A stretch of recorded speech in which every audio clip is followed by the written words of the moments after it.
अस्सलाम वालेकुम दोस्तों। हाणे असां कयूं था त जेकॾहिं MP मिसिंग हुजे, इन क्वेश्चन में MP SP ॿई मिसिंग आहिनि।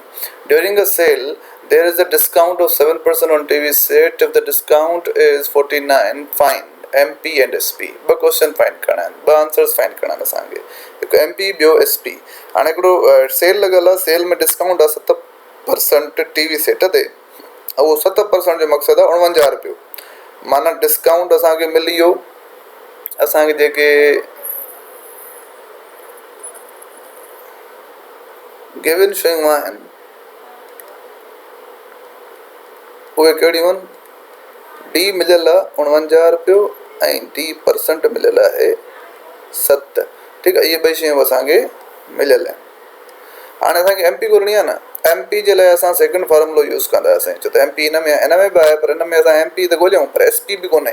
ॿ शयूं तव्हांखे चयूं त असांखे न ॻोल्हे सघंदा आहियूं, हिकिड़ी शइ लभंदा आहियूं। त इन जे लाइ असांखे ख़बर आहे त डिस्काउंट फॉर्मुलो हणूं, डिस्काउंट परसेंट यानी 7%, डिस्काउंट परसेंट यानी 7 ऐं डिस्काउंट यानी 49 ऐं MP यानी असांखे फाइंड करणी आहे ऐं मल्टीप्लाई 100। ठीकु आहे। हाणे MP जेकॾहिं अच्छा हाणे छा कंदासीं? हाणे असांखे इहा ख़बर आहे त जेकॾहिं मथियां ॿई मल्टीप्लाई करे छॾियूं, हे 7 ई हुजनि, त हे थी वेंदा 4900 अपॉन MP। ठीकु आहे। हाणे हिन जे हेठां कुझु बि न आहे, यानी 1 आहे। हिन खे उल्टो करे छॾियूं, जेकॾहिं 1/7 त ई बि उल्टो थी वेंदो। मैथ जो रूल आहे त हिकिड़ी फ्रैक्शन जेकॾहिं असां इनवर्स करे छॾियूं यानी रेसिप्रोकल करे छॾियूं, हेठि मथे करे छॾियूं, त हुनजी इक्वल जी परे पासे वारी बि उल्टी करे छॾिबी आहे। ठीकु आहे दोस्तों। हाणे छा थींदो? MP उते ई पई हूंदी, हिन खे हेॾे खणी वञिणो आहे असांखे, त हे आहे 1 multiply 4900 upon 7 is equal to MP। छो त जेका शइ ॻोल्हबी आहे हुनखे अकेलो छॾिबो आहे।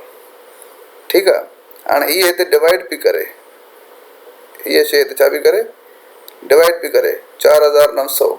इन करे इन पासे जॾहिं आया हिक सां अची छा कंदा? मल्टीप्लाई। उहो हिते असां मल्टीप्लाई करायो, त हे थी वेंदो 1 7 7 7 7 49 ऐं 00, त ई थी वेंदो 700 इज़ इक्वल टू MP। यानी MP जी जेका मुंहिंजो जेको आंसर अची वियो उहो छा आयो? ई असां मुंहिंजो आंसर आयो आहे 700। ठीकु आहे। हाणे त मां कयां पंहिंजी SP फाइंड, त SP जे लाइ ही फार्मूलो मां यूज़ करे सघां थो, छो त हाणे MP असांखे मिली वई आहे। त SP जो फार्मूलो आहे discount MP minus SP। MP खे हेॾे खणी अचां ऐं D खे वरी हिन जाइ ते खणी वञा, त SP माइनस जो आहे त हेॾे ईंदो त माइनस ख़तमु थी वेंदी, प्लस जो थी वेंदो, ऐं D हिते कुझु बि न अथसि यानी प्लस अथसि, कुझु न हूंदो यानी प्लस हूंदो, परते वेंदी त माइनस थी वेंदी। ठीकु आहे। त SP छा थींदी? 700 माइनस 49। ठीकु आहे। हाणे जेकॾहिं 700 माइनस 49 कयूं त छा थींदो?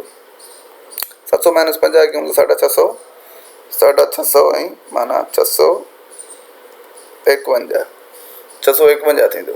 ठीकु आहे दोस्तों। उमेदु आहे तव्हांखे इहा असांजी छा आहे? SP आहे। उमेदु आहे तव्हांखे वीडियो सम्झ में आयो हूंदो। जेकॾहिं हा त पोइ अहिड़े क़िस्म जा क्वेश्चन्स तव्हां पाण करे ॾिसो, पोइ बि अगरि कोई प्रॉब्लम थिए तव्हां पुछी सघो था।